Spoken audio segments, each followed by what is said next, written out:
একটি মামলার রায় হয়েছে ট্রাইব্যুনালে। তো এটি নিয়ে নানা ধরনের প্রতিক্রিয়া আছে, ইতিবাচক প্রতিক্রিয়া যেমন আছে, কিছু সমালোচনা আছে, দেশের ভেতর থেকে আছে, দেশের বাইরে থেকে আছে।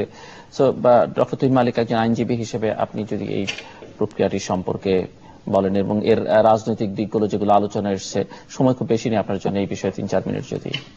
আচ্ছা, এটা একটা জিনিস আমাদের ভুললে চলবে না যে এটা একটা বিচারাধীন বিষয়, এবং যখনই এটা আন্তর্জাতিক ট্রাইব্যুনালটা গঠন করা হয়েছে এবং বিচার হচ্ছে, এটা আইনগত দিকেই বিশ্লেষণ করাটা খুবই বেশি দাবি রাখে।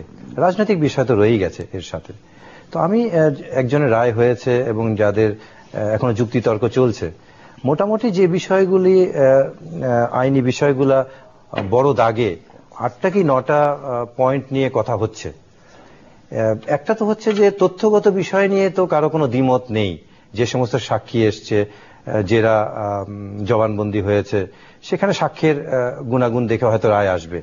কিন্তু ডিফেন্স যে বিষয়টাকে বেশি প্রাধান্য দিচ্ছে, যে এটা টেকনিক্যাল কিংবা কোয়েশ্চেন অফ লতে যদি এটাকে কোনোভাবে আটকানো যায়, যে বিষয়গুলা এই জাজমেন্টে, বাচ্চু সাহেবের জাজমেন্টে যেটা এসছে, অ্যাপিলেট ডিভিশনে যাবে, একটা আইনগত প্রশ্নের মীমাংসা তো ডেফিনেটলি হবে।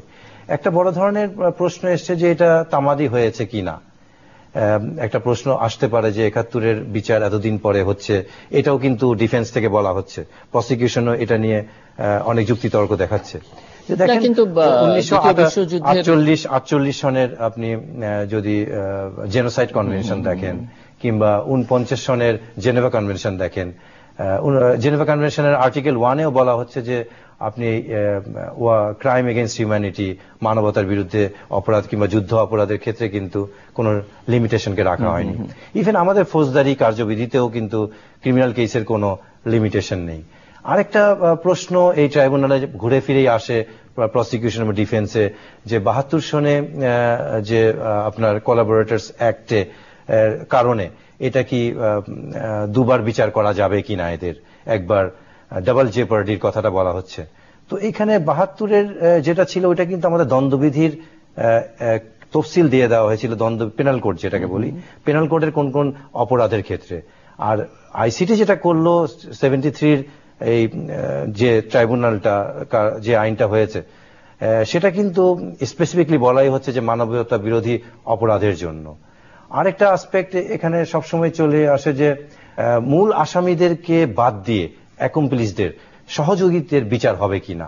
মূলেরদেরকে তো আমরা ছেড়ে দিলাম, কিংবা তাদের বিচার হয় 195 জন। হ্যাঁ, এবং এটাও এসছে যে 195 জন পাক আর্মির বিচার হয়নি, এখানে অক্সিলারি ফোর্স হিসাবে তাদের আসবে কিনা।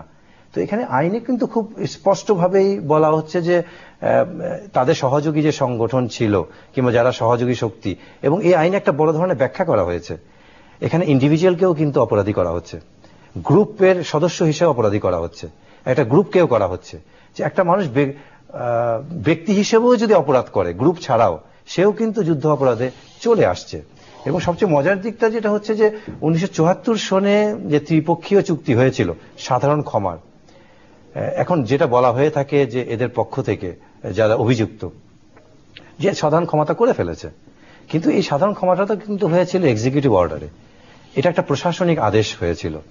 তো এটার সাথে তো ওয়ার এগেনস্ট হিউম্যানিটি কিংবা মানবতা বিরোধী কিংবা ওয়ার ক্রিমিনালের সবার জন্য ছিল না, বিশেষ অপরাধের কথা বলাই হয়েছিল তখন। আর আরেকটা সবচেয়ে বড় যে বিষয়টা আইনগত প্রশ্ন, এটা হয়তো অ্যাপিলেট ডিভিশনে এটা নিয়ে একটা বড় ধরনের হয়তো জাজমেন্ট আমরা আশা করি পাবো, যে এটা রেট্রোস্পেক্টিভ এফেক্টটা, যে 71-এর ঘটনাকে আপনি 73-তে আইন করলেন।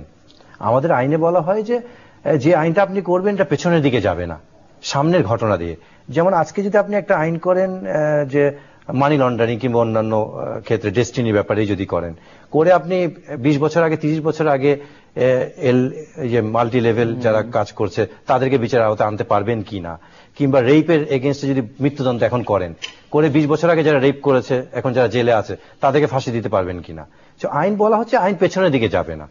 তো এইখানে একটা বড় ধরনের ডিফেন্সের কথা রয়ে গেছে যে 73-তে আইন করা হয়েছে 71-এর অপরাধে। দেখেন এখানে যেটা, এটা কিন্তু অ্যামেন্ডমেন্ট করা হয়েছে আমাদের এই ইয়েটাকে 2009-এ এটাকে অ্যামেন্ডমেন্ট করা হয়েছে।